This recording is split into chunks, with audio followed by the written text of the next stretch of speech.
Conociendo a Jesús, anunciando el Evangelio de Dios hasta lo último de la tierra, instruyendo a su pueblo en la sana doctrina y el conocimiento del Hijo de Dios.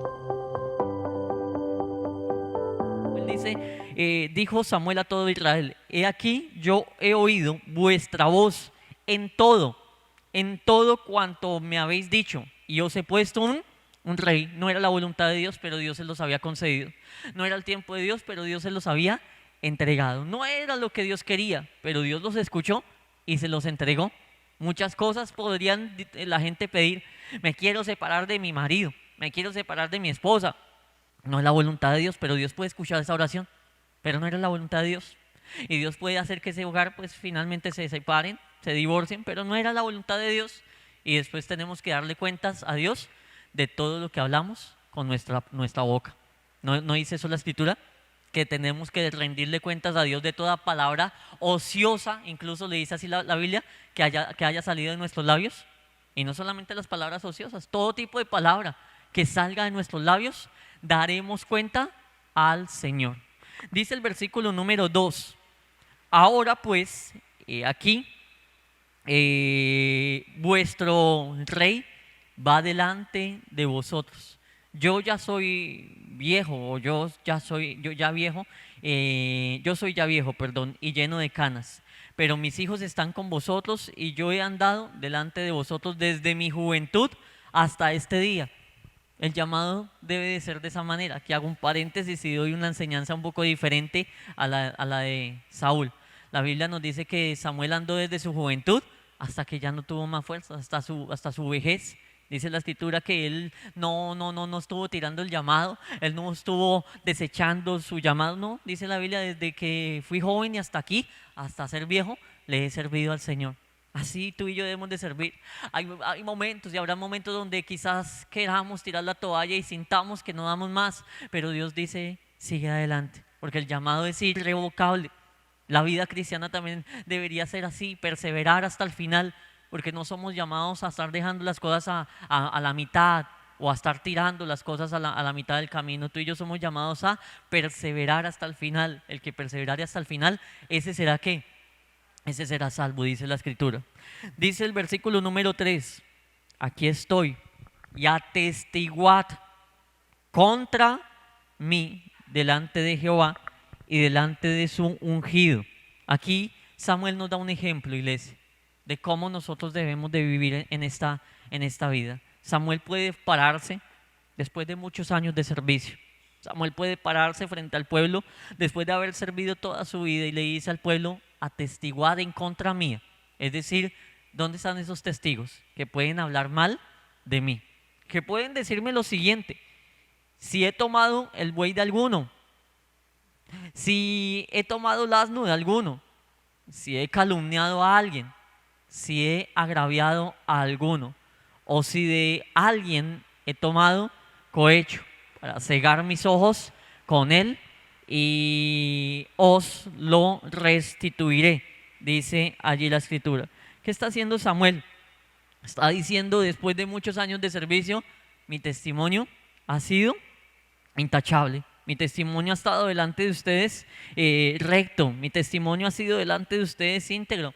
Y levante la mano el que pueda decir lo contrario. Qué hermoso y qué reto tan grande que tú y yo tenemos de terminar una vida como la de Samuel. De podernos parar frente a un grupo de personas, frente a la misma familia, que debería ser el primer grupo de personas. Pararnos frente a la misma familia y de poderles decir: familia, levante la mano, ¿quién pueda atestiguar en contra mía que yo he hecho esto o aquello? Porque yo creo que si hiciéramos ese ejercicio hoy, todos podrían atestiguar en contra de nosotros, porque de pronto no nos hemos comportado muy bien, porque de pronto no nos hemos conducido muy bien. ¿Y qué tal si lo hiciéramos delante hoy de la congregación? Iglesia, levante la mano aquel que tenga algo que decir en contra mía. Yo creo que también saldríamos perdiendo en un examen como ese. Yo creo que también saldríamos perdiendo en una prueba como esas, porque de seguro que algunas cuantas personas podrían estar diciendo de nosotros algunas cuantas cosas, algunos cuantos errores. Algunos podrían decir la mano y decir: yo te vi haciendo esto, yo te escuché diciendo esto, pero a mí me hiciste esto que la Biblia dice que no deberías haber hecho. Y creo yo que si todos nos analizamos, todos nosotros, la Biblia nos dice que hemos fallado y todos nosotros tendríamos algunas cuantas cosas de las cuales la gente podría estar hablando acerca de algunas cuantas cosas que nosotros no deberíamos haber hecho, pero que desafortunadamente las hemos hecho. Pero el reto no es ese, el reto no es de que la gente tenga algo que decir de nosotros. El reto es que la gente más bien no tenga nada que decir de nosotros. Por eso la Biblia dice que el obrero debe ser ¿qué? Irreprensible. Aquellos servidores, no solamente los servidores, toda una iglesia, pero los servidores, usted se ha visto personitas que están en el servicio de los cuales hay una larga lista de cosas por decir y que no debería ser así, porque la escritura misma dice que el servidor debe de ser ¿qué? Irreprensible. Pero cuando analizamos y que hayan ciertos grupos de servidores en donde hay una cantidad de cosas por decir, hay algo pasa y esa personita está más bien con asuntos pendientes por resolver delante del Señor. No debería estar sirviendo.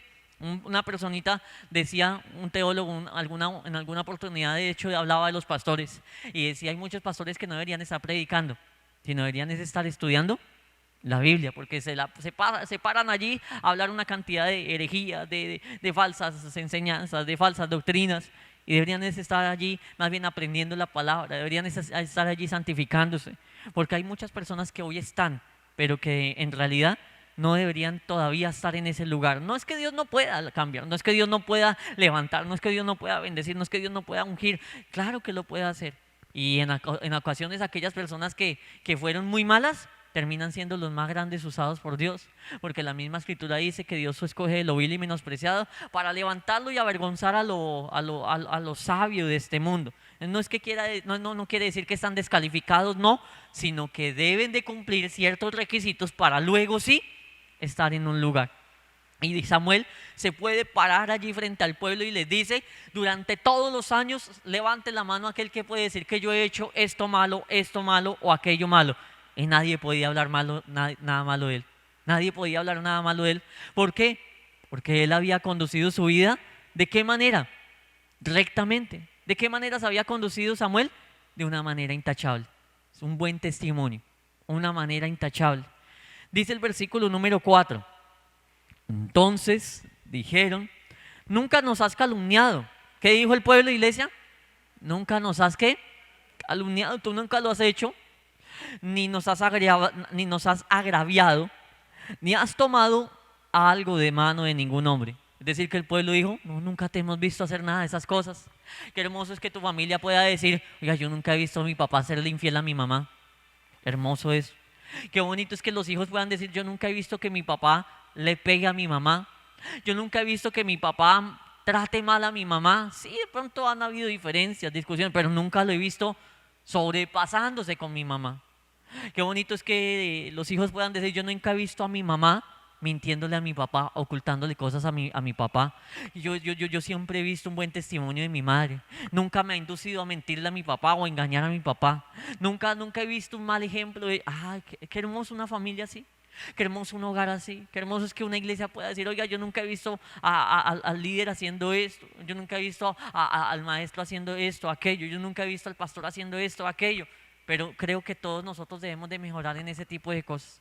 Creo que absolutamente toda la iglesia debemos de mejorar para que un día podamos decir, ustedes, el que pueda levantar la mano y decir algo en contra mío, que lo levante. Y que si alguien dice algo, que podamos atestiguar o testificar más bien y decir, claro, yo era eso en un pasado, hace muchos años. Hace muchos años sí me equivoqué, hice esto y aquello, pero luego de que Cristo me renovó, me perdonó, me restauró, comencé a andar rectamente delante del Señor. Que sea parte de nuestra vida pasada y no de la presente. No que diga, sí, eso fue hace 3 días. No, sí, eso fue, no, pero es que eso fue la semana pasada, pero es que me sacaron el mal genio. Sí, es que yo dije eso, pero sí, es que si usted viera, el viernes pasado me pasó de todo ese día y estaba estresado. Y entonces por eso voy a actuar así. No, que lo que la gente pueda decir de ti y de mí sea de la vida pasada. Porque no somos llamados a que la gente pueda decir de ti y de mí, ah, sí, pero es que yo lo vi por allá andando en esto. Sí, pero es que yo lo escuché diciendo mentiras. Sí, pero es que yo lo vi por allá tomando alcohol, por allá bailando en una discoteca. Pero es que yo lo vi por allá saliendo de la mano de un motel con una mujer que no era la esposa. No, que la gente no tenga nada de hablar de ti y de mí. Porque somos cartas que, ¿cómo somos, iglesia? Cartas abiertas y leídas, ¿verdad? Somos cartas abiertas y leídas. Y la Biblia nos dice que si somos cartas abiertas y leídas, es porque todo el mundo nos está viendo. Ah, yo no vivo del que dirán. No, no se trata de vivir del que dirán, sino que la Biblia nos dice que tengamos buen testimonio de los de afuera. Es que tenemos que tener un buen testimonio de los de afuera. Y si no, entonces no somos luz. Seríamos tinieblas en medio de tinieblas. Tiene que haber una diferencia. ¿Qué testimonio le estamos dando? ¿Qué ejemplo le damos al impío cuando tú y yo hacemos lo mismo del impío? ¿Será que los llevamos a la luz o ellos más bien dirían, ah, pero es que fulano, fulana va a una iglesia y hace lo mismo que yo, entonces eso no tiene nada de malo? Usted sabe que con nuestro lenguaje corporal o nuestras acciones predicamos incluso más que con nuestros labios. Hay personas que pueden predicar muy bonito y hablar muchas cosas que enseñan la escritura y enseñar mucha doctrina y demás, pero si su conducta está contraria a eso, su conducta va a enseñar más que su boca. Tenemos que aprender, iglesia, que nuestro comportamiento va a terminar enseñando más que nuestras palabras, que nuestros labios. Son nuestros hechos, nuestras manos, nuestros pies, nuestra forma de vida, lo que va a terminar hablando más que nuestra propia boca. Toda nuestra conducta va a terminar hablando mucho más. Dice el versículo número 5. Y él les dijo, Jehová es testigo, porque también hay un testigo que es Dios. No solamente el testigo es la gente, sino que también hay otro testigo que es Dios. Porque hay cosas que toda la gente podría llegar a decir, wow, qué cristiano tan ejemplar, qué cristiano tan bueno, qué cristiano tan gran hombre de Dios. Pero Dios sí le puede conocer algunos cuantos pecados ocultos que también nadie más conoce. Y que de pronto sea una pura fachada alguna persona de tener apariencia de piedad, cuando en realidad dentro de su corazón es un sepulcro blanqueado. Y entonces aquí Samuel le dice, Jehová es testigo contra ustedes, contra vosotros, y su ungido también es testigo en este día, que no habéis hallado cosa alguna en mi mano. Y ellos respondieron, así es, nosotros somos testigos, Dios es testigo, aquí todos sabemos que tú eres de buen testimonio, y una vida así es la que tú y yo debemos de tener como meta tener. Una vida donde Dios puede mirarnos, examinarnos y no hallar nada inicuo en nosotros. El salmista David dice en uno de sus salmos, me has visitado de noche y nada inicuo has hallado ¿en quién? En mí. Y en la noche, la noche tiene una peculiaridad, y es que era donde estaba oscuro y donde todos estaban durmiendo y donde la persona estaba sola y podía de pronto hacer alguna cosa de lo cual nadie se enterara. Y el salmista dice, tú, Señor, me has visitado en la noche y nada inicuo has hallado en mí. Nada inicuo has hallado en mí. Porque aún en la noche Dios podría visitar tu vida, y esa noche representa aquellos momentos donde nadie más te ve, en donde tú estás solo, donde nadie más está contigo, pero Dios puede mirar tu corazón y no hallar nada inicuo en tu vida. Que Dios examine tu vida y no encuentre nada malo. Que Dios examine tu corazón y no haya nada, ningún pensamiento malo, ningún rencor, ningún sentimiento de venganza. Que Dios examine tu celular y que no encuentre absolutamente nada, porque aunque el celular le podamos colocar clave de todo tipo, Dios, ¿será que puede entrar allí y mirar todo lo que hay? Claro. Porque es que no es que Dios lo conoce absolutamente todo, y nosotros con las personas podemos tener cierta fachada, ciertas cosas que para engañar a la gente, podemos tener una máscara de piedad, pero Dios es el que puede entrar allá a lo profundo y mirar todo lo que hacemos. Dios es el que puede mirar el historial del internet. Aquellas personitas que sabemos de que en el internet queda un historial registrado de todo lo que consultamos y todo lo que hacemos, y que en algunos momentos se puede también llegar a borrar y desaparecer para que nadie más se entere de lo que consultamos o lo que vimos. Eso lo suelen hacer de pronto los jóvenes. Se meten a lugares, a páginas que no debían haberse metido para que los papás no se den de cuenta, borran el historial. Pero Dios, así se borra el historial, sabe a qué página se metieron a consultar, sabe a qué página se metieron a mirar, que de pronto no debía, que de pronto no convenía. Y Dios es el que conoce absolutamente todo. Dios es el que conoce cada palabra que sale de nuestra boca, si es sincera o no es sincera, si es hipócrita o fue realmente como debía de haberse hablado. Dice la escritura, versículo número 6. Entonces Samuel dijo al pueblo: Jehová, el que designó a Moisés y a Aarón y sacó a vuestros padres de la tierra de Egipto, es testigo. Ese Dios que nos ha elegido, el Dios que puso las leyes, el Dios que colocó a los sacerdotes, ese Dios nos ha sido hoy como testigo. Lo dice ahí la escritura, es testigo. Versículo 7. Ahora pues, aguardad y contenderé con vosotros. Aguardad y contenderé con vosotros delante de Jehová acerca de todos los hechos de salvación que Jehová ha hecho con vosotros y con vuestros padres. Comienza entonces Samuel aquí a recordarles algunos eventos, y dice el versículo 8: cuando Jacob hubo entrado en Egipto y vuestros padres clamaron a Jehová, Jehová envió a Moisés y a Aarón, los cuales sacaron a vuestros padres de Egipto y los hicieron habitar en este lugar. Les recuerda que en algún tiempo estuvieron cautivos en Egipto, donde Faraón les dice: acuérdense de aquellos momentos. ¿De dónde te ha sacado Dios? ¿De dónde fue que te libró el Señor? Cuando tú eras un esclavo, cuando tú estabas bajo el dominio de Satanás. Usted sabe que la Biblia nos dice que nosotros estábamos bajo la potestad del príncipe de estos siglos, de este siglo, bajo la potestad del diablo. Tú y yo estábamos cautivos, éramos esclavos del pecado. Tú y yo vivíamos una vida muertos en delitos y pecados, lo dice la escritura.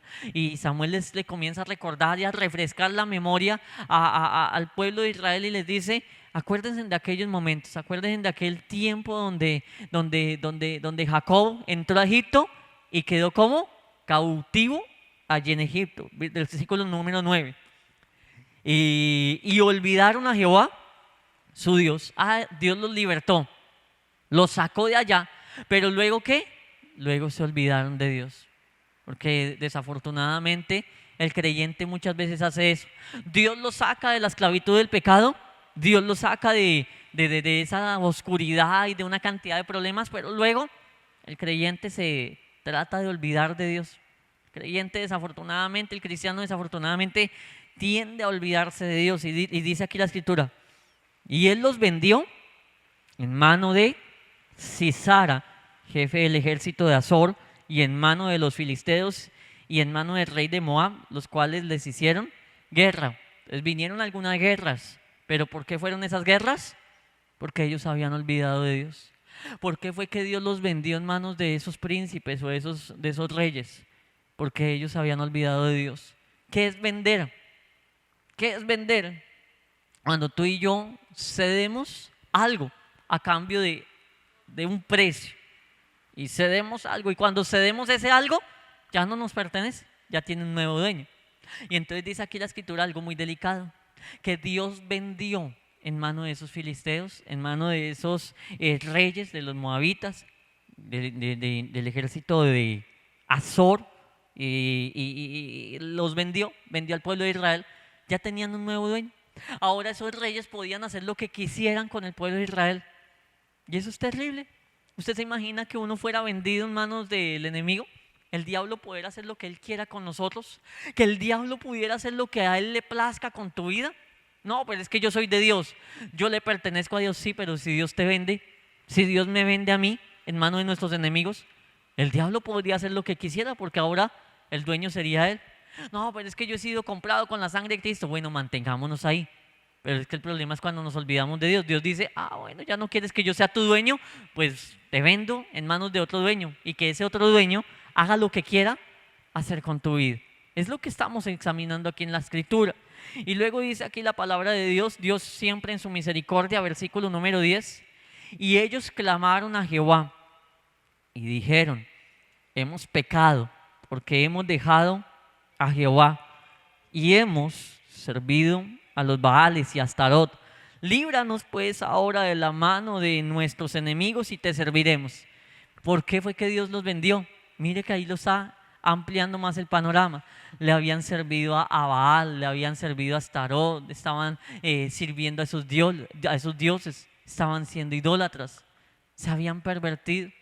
Y entonces ellos comienzan a clamarle al Señor: Señor, ayúdanos, Señor, sálvanos, ahora sí te vamos a servir, vamos a dejar nuestros ídolos, vamos a dejar todo lo malo, queremos servirte solamente a ti, pero líbranos de esos enemigos.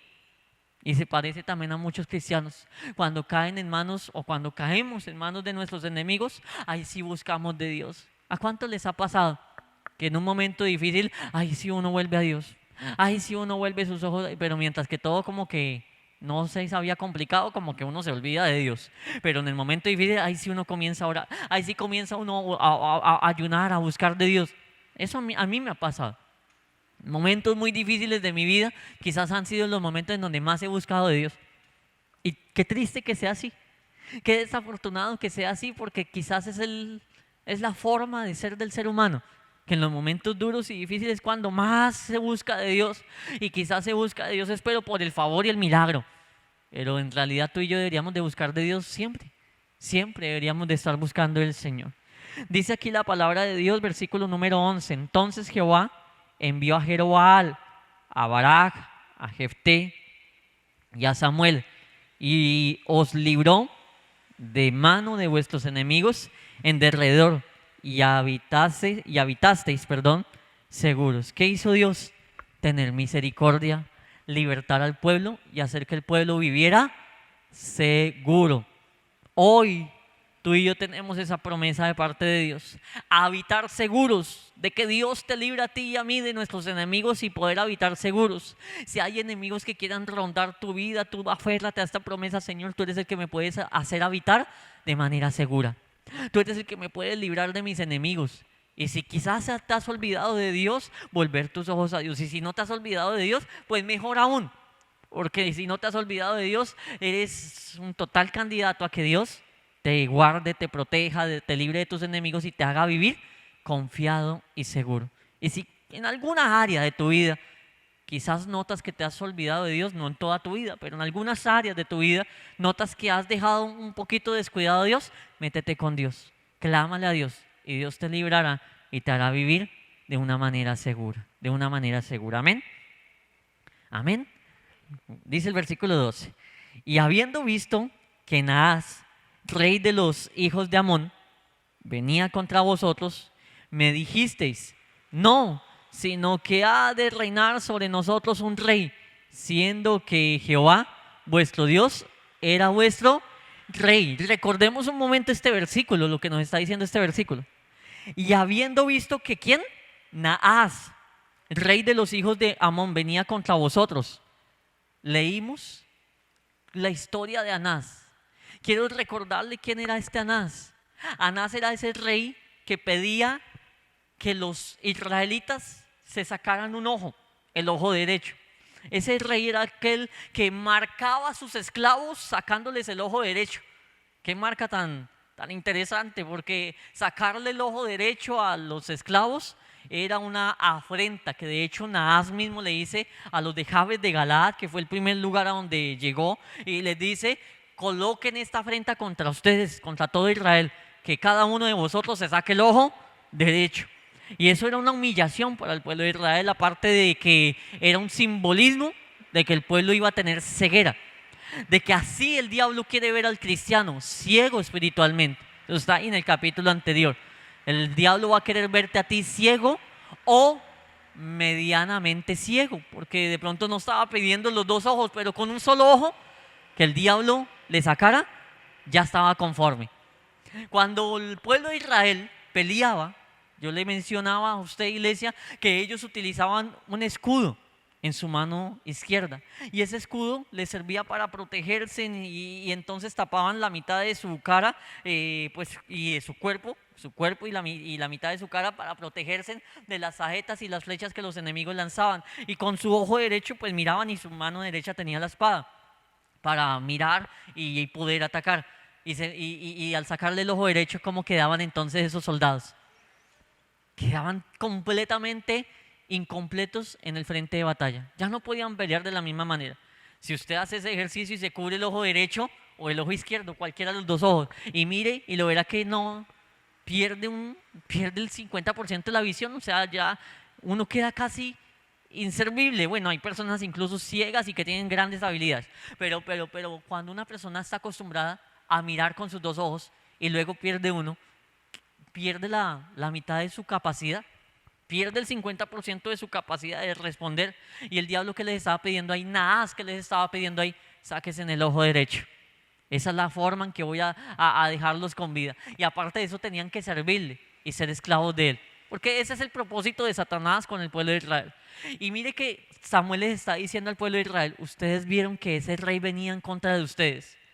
Pero aún así dijeron, no, sino que ha de reinar un rey sobre nosotros, siendo que Jehová Dios era vuestro rey. Qué corazón tan necio, ¿verdad? Que ellos vieron y sabían que Naas, y ellos conocían cómo obraba Naas, y sabían quién era Naas porque tenía mucha fama, y a pesar de ver ese gran enemigo que venía a atacarlos, y le dijeron, no nos importa, desechamos a Dios y queremos un rey.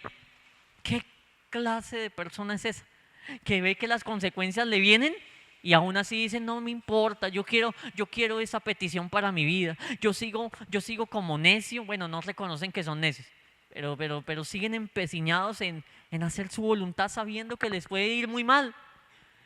Siendo sinceros, usted y yo conocemos que si nos alejamos de Dios no nos espera nada bueno. Usted y yo sabemos que lejos de Dios no hay salvación. Lo dice la Escritura y aquí todos somos conscientes. La iglesia es consciente de esa realidad. Y dígame, entonces, ¿por qué algunos se apartan? Y sabiendo eso, saben que les va a ir mal, saben que les van a tener que llegar algunas consecuencias, saben que no les va a ir muy bien, pero aún así toman ese camino.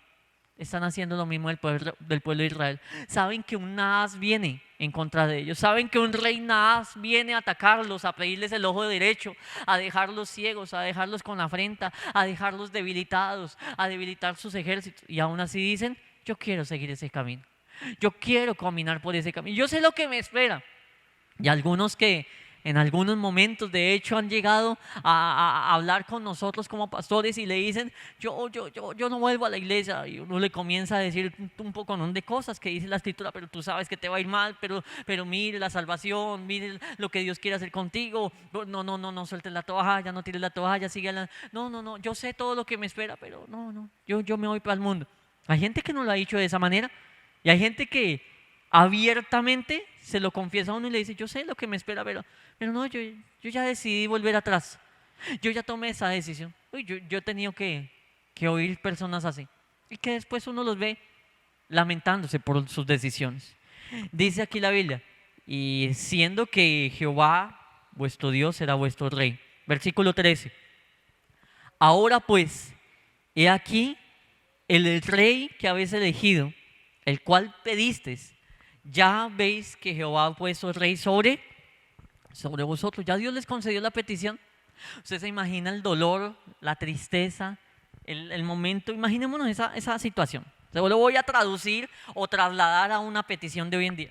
Aquella jovencita que le está diciendo a Dios, yo me quiero casar con ese muchacho, yo sé que no es cristiano, pero me quiero casar con él porque es que lo amo, porque es que es el amor de mi vida, y es que él es el hombre con el que yo quiero vivir toda la vida, y es que él es el hombre con el cual yo quiero estar, y Señor dámelo. Y Dios le dice, pero es que mi palabra dice que no os unáis en yugo desigual, mi palabra dice que ese hombre no te conviene, con él no vas a ser feliz, mi palabra te dice que él no es para ti, yo tengo un mejor hombre para ti. Y esa mujer sigue, no, pero es que él es el hombre, él es el que yo amo, él es el que yo quiero, y sigue ahí perseverando en ese capricho. Llega el momento donde Dios, acordémonos capítulos atrás de este mismo libro de Samuel, de donde Dios dice, ok, yo lo único que voy a hacer es hacerme a un lado y le voy a decir todo lo que le va a pasar. ¿Se acuerdan lo que Dios le dijo al pueblo de Israel? Les voy a conceder su rey, lo único que voy a hacer es advertirles cómo les va a ir con ese rey. ¿Se acuerdan un poquitico las palabras de Dios en cuanto a ser rey? El rey que van a tener va a tomar de sí a sus hijos, va a tomar de sí a sus hijos los pondrán los ejércitos, a sus hijas las va a poner como amasadoras, como, bueno, a trabajar también como cocineras y van a confeccionar y demás, a tejer, va a tomar lo mejor de los rebaños, va a tomar lo mejor de la agricultura, de las cosechas, va a pedirles impuestos y solamente les iba a tomar y tomar y tomar y tomar, les iba a quitar, no les iba a dar nada. Y entonces Dios le puede decir lo mismo a esa muchacha. Bueno, ¿quieres ese esposo? Lo único que va a hacer ese esposo es quitarte tu comunión con Dios, quitarte el tiempo con Dios, quitarte el servicio, te va a quitar absolutamente todo. Todo lo bueno que hay en ti, ese hombre te lo va a quitar, te lo va a arrebatar. Y esa mujer, quiero ese hombre. Sé que me va a quitar, aún así quiero ese hombre. Y llega el día, como el versículo 13 aquí lo está diciendo, donde se casa con ese hombre, donde ya Dios se lo dio. Dice ahí, ahora pues sea que el rey que habéis elegido, el cual pedisteis, ya veis que Jehová ha puesto rey sobre vosotros. El momento donde Dios dice, listo, tómelo. El momento donde esa persona recibe lo que tanto pidió, pero que no era la voluntad de Dios. Ese es un momento trágico, porque la persona puede que esté feliz. Ah, ya tengo mi rey. Esa muchacha podría decir, ya tengo mi esposo, el que tanto le pedía a Dios y que todo el mundo, mi mamá, los pastores, todos me dijeron que no era para mí, pero ya, me casé. El momento donde Dios le permite a una persona tener lo que tanto pidió, pero que no era la voluntad de Él. Sigamos leyendo lo que dice el versículo 14. Si temieres a Jehová y le sirvieres y oyeres su voz y no fueres rebeldes a la palabra de Jehová, si tanto vosotros como el rey que reina sobre vosotros servís a Jehová, vuestro Dios, haréis bien. Era algo un poco un poco no, muy difícil. Si ustedes son fieles a Dios y si el rey que ustedes pidieron va a ser fiel a Dios y todos obedecen a Dios, van a ser bien. Versículo número 15, mas si no oyereis la voz de Jehová y si fuereis rebeldes a las palabras de Jehová, la mano de Jehová estará contra vosotros como estuvo contra vuestros padres. Hay una advertencia. Siempre Dios va a estar advirtiéndole al hombre. Si tú haces bien, ¿qué fue lo que Dios le dijo a Caín? Si bien hicieres, no serás enaltecido, pero si mal hicieres, el pecado está a la puerta. Es algo que Dios siempre nos va a decir. Si tú haces lo bueno, te esperan bendiciones, pero si haces lo malo, pues no esperes ninguna bendición. Aquí hay dos caminos, el bien y el mal, la bendición y la maldición, la vida o la muerte. Y aquí, una vez más, Dios se los está poniendo frente a ellos. Ustedes pidieron esto. Bueno, si deciden vivir en obediencia y en santidad, Dios va a tener misericordia y les va a ir bien. Pero si no se arrepienten, si no viven en santidad, no esperen nada bueno. No esperen nada bueno porque no le puede ir bien a una persona que hace las cosas mal. Dice el versículo 16, esperad a una hora y mirad esta gran cosa que Jehová hará delante de vosotros. Versículo 17, no es ahora la siega del trigo, yo clamaré a Jehová y él dará truenos y lluvias para que conozcáis y veáis que es grande vuestra maldad que habéis hecho ante los ojos de Jehová, pidiendo para vosotros rey. Era el tiempo de la cosecha, era el tiempo de la siega, pero Samuel le dice al pueblo, yo le voy a orar a Dios para que los tiempos cambien. Era un tiempo de cosecha, era un tiempo donde Dios lo había dispuesto para que la gente cosechara lo bueno. Era un tiempo para que la gente pudiera disfrutar bendición. Pero yo le voy a orar a Dios para que en lugar de la cosecha vengan ¿qué? Truenos, dice ahí el versículo, truenos.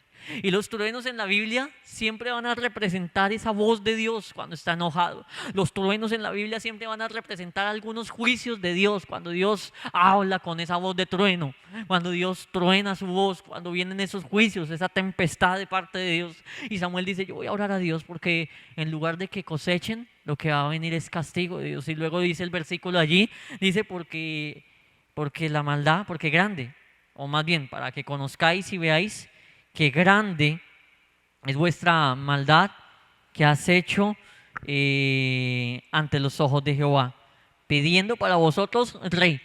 Puede llegar el momento donde Dios le diga a la persona, yo tenía para ti bendiciones. Yo tenía para ti una gran cosecha, yo quería que tú cosecharas esto, aquellas bendiciones, pero en lugar de eso, lo que te van a llegar son truenos, para que veas que has cometido una maldad grande contra Jehová, pidiendo para ti aquella petición. Y ese rey es algo simbólico. Tú y yo ya no vamos a pedir un rey, claramente, pero hay reyes en nuestra vida que pedimos. Hay reyes los cuales nosotros pedimos para nosotros que no son la voluntad de Dios. Y ahí es donde tú y yo tenemos que más bien tener cuidado con nuestros labios, de pedir lo que va acorde a la voluntad de Dios. Tenemos que asegurarnos cuando nos arrodillamos a orar que estemos pidiendo la voluntad de Dios y que no estemos pidiendo cosas que no son la voluntad de Dios. Tú y yo nos debemos de asegurar que si pedimos algo, sea la voluntad de Dios, porque de lo contrario podemos estar pidiendo algo que no sea la voluntad de Dios y perfectamente Dios puede estar dándonos aquella petición, pero luego juntamente con esa petición, juntamente con lo que Dios nos haya entregado, vienen truenos de ira de Dios, porque cometimos un mal grande en haber pedido algo que no era la voluntad de Dios. Ahora habrían muchas peticiones, habrán muchas peticiones que la gente puede estar pidiendo que no son voluntad de Dios. Usted y yo conocemos algo dentro de las iglesias que se llama oraciones contrarias, famosas oraciones contrarias, en donde puede haber gente orando para que a alguien le vaya mal. Y Dios puede estar contestando esa petición. Y no es una herejía. Mire que Dios contesta peticiones que no son conforme a la voluntad, pero son peticiones de las cuales Dios demandará y castigará. Y Dios puede dárselas. Simplemente porque el pueblo rechaza hacer la voluntad de Dios y Dios dice, bueno, este es el camino que quisiste, vaya, coja lo que quieres, haga lo que quiera y ya. Dios puede estar concediendo, pero luego también con lo que nos da puede venir el castigo. Peticiones que uno le haga a Dios que no sean la voluntad de Dios pueden llegar, pero no solamente llega la respuesta, sino viene también con la ira de Dios. Y luego dice el versículo 18, y Samuel clamó a Jehová, se puso a orar. ¿Y Dios qué hizo? Léalo allí. Y Jehová dio truenos. Dios comenzó a orar allí. Era el tiempo de la siega, pero llegaron fue truenos. Y llegó lluvia, dice allí, en aquel día. Y todo el pueblo entonces tuvo gran temor de Jehová y de Samuel, porque dijeron, ay, ahora sí creemos que Dios está bravo. Ahora sí creemos de que esto no solamente es una lluvia de casualidad que haya llegado. No, es que no era el tiempo de lluvia en Israel. No era el tiempo en que tenía que llover, no era de invierno. No era el tiempo de que vinieran las lluvias. Era el tiempo de la cosecha. Y que lloviese y que tuvieran truenos era una señal de Dios, de que Dios definitivamente estaba en desacuerdo con la petición que el pueblo había hecho. Dios estaba en desacuerdo con lo que el pueblo había pedido. ¿Y cuántas veces Dios estará en desacuerdo con peticiones que la iglesia hace? La iglesia muchas veces hace peticiones. Tú, yo mismo, hemos a lo largo de nuestra vida hecho peticiones que no han sido la voluntad de Dios y que Dios ha estado en desacuerdo. Pero que de pronto uno dice, yo le pedí a Dios esto y Dios me lo concedió. Y uno festejando y que Dios le haya concedido algo. Y uno incluso hasta puede darle gloria a Dios y puede alabar a Dios. Le doy gloria a Dios porque me escuchó mi petición. Le doy gloria a Dios porque Dios escuchó mi clamor y me concedió esto. Y Dios por el contrario en desacuerdo. Sí, Dios te lo dio, pero ¿fue la voluntad de Dios o no? ¿Fue la voluntad de Dios o no? ¿Cuántas veces le habrá podido ocurrir eso a algunos cristianos y ojalá que no a todos? Pero a algunos cristianos les habrá podido acontecer eso, de pedirle algo a Dios que no era la voluntad de Él, de pedir algo a Dios que no era exactamente lo que Él quería darles y que festejan, ya tenemos lo que Dios nos dio, pero Dios está en desacuerdo. Tú puedes estar muy feliz por algo que le hayas pedido a Dios. Tú puedes estar muy feliz recibiendo. El pueblo de Israel le había pedido a Dios un rey y ya tenían a su rey. Y estaban contentos, y estaban felices, y habían acabado de hacer una gran fiesta, celebrando que Saúl había tenido ya la primera victoria. Y estaban en festín, estaban celebrando, estaban dichosos. Pero la contraparte era que Dios estaba en desacuerdo con lo que estaba pasando. Así Dios lo libró. Sí, Dios ungió a Saúl como rey, pero Dios estaba en desacuerdo. El hecho de que las cosas se estén dando no quiere decir que Dios esté en acuerdo. Porque es que uno a veces se confía de eso. Ah, puse este negocio y estoy vendiendo, pero eso no quiere decir que Dios esté de acuerdo.